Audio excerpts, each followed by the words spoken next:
The other political lesson from the budget vote comes from the other side of the aisle, where we have been tracking the Conservadems, the self-proclaimed moderate Democrats who have just formed a new group in the Senate and who have objected publicly and even objected privately to the staff of this show that they should not be seen as opposed to the president's agenda.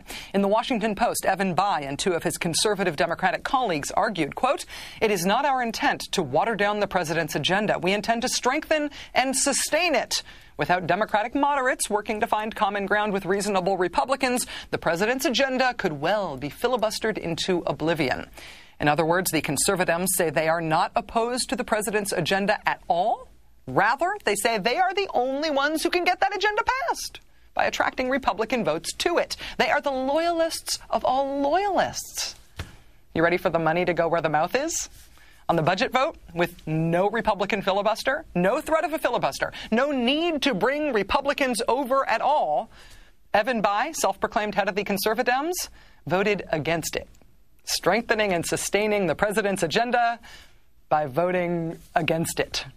The silver lining here for the president, in terms of his prospects for defeating factions in his own party lining up against him, is that apparently that lining up against him line is a very short line. Senator Bayh was joined by precisely one other Conservadem in his vote against Obama's budget. Just Ben Nelson. That was it.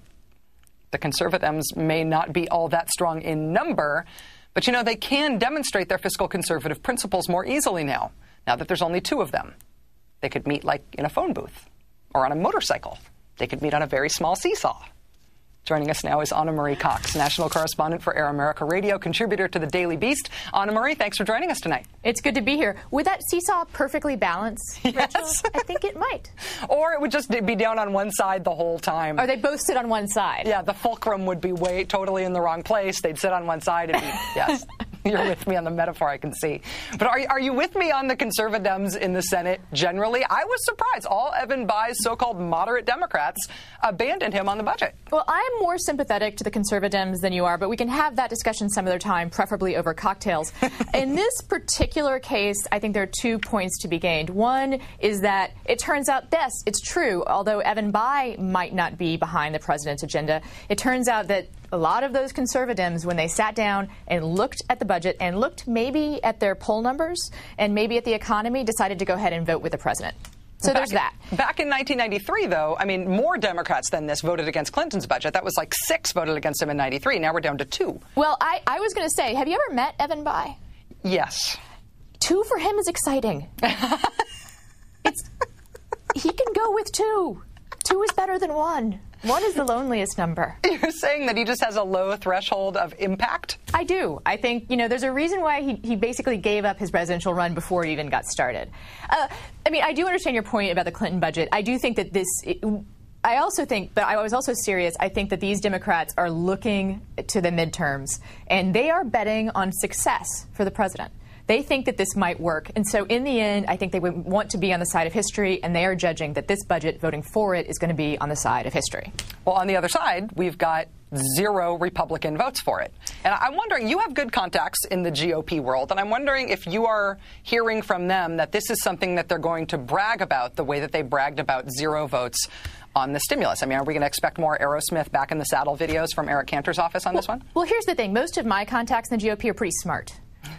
So they're not talking about bragging about this in midterms. They are making a calculated decision. This is on the other side. They are making a calculated decision to bet against the president's policies. I think that's terribly, terribly cynical. I think that for most of them, they do not have especially principled objections to this budget because they've obviously, I mean, the hypocrisy of the Republican Party about deficits and whatnot has been pointed out before. I think that this is simply saying no to say no, something that you've said before. And inside the Beltway, Eric Cantor's ability to keep all of his people in line is considered very impressive. But don't you think that's not necessarily an impressive intellectual achievement? They're not doing anything. They're not helping anyone. And I honestly think they're not helping themselves when it comes to midterms. Well, let me ask you about one probably endangered Republican, Joseph Gao, this Republican congressman from Louisiana, elected in sort of a fluke election, coming into a very Democratic district, but one in which the Democratic member who he was trying to succeed was in a lot of legal trouble, William Jefferson. Louisiana, he seemingly wanted to vote for Obama's stimulus, and he felt like his constituents wanted him to vote for it. At least that's the way he talked about it. But then the GOP wouldn't let him vote for it, and they wouldn't let him vote for the budget either. How do you feel that a Joseph Gao could sort of do the right thing by his career and by his politics here? Well, I can't obviously get inside his head, nor do I think I'd want to. Every decision that a representative makes is the two things they weigh are what their constituent wants and what the party wants. And everyone makes decisions like that. I actually think Evan Bayh probably weighed his constituents, against his party in this particular case. I don't have a lot of sympathy with anyone who says that they had to or were made to vote for something, because unless, Eric Cantor's holding a gun to his head, which he may have a gun, but I still think you're not allowed to bring them onto the Hill. I don't think that it's possible to have someone make you vote for something. I am really curious, though. There is one method that the leadership can use to intimidate, especially freshman congressmen, and that is the threat to withhold help in their reelection. Which he's definitely going to need in this case. Anna Marie Cox, how did the guest hosting Noon to 3 on Air America go this week? It turns out it's really nervous-making. I don't know how you did it. I said a lot. Yeah? Yeah. But I really enjoyed picking out the bumper music. Oh, very good. The bumper music is one of the great pleasures of being a radio host. Well, congratulations. I thought you did great. All right, thank you. Thanks.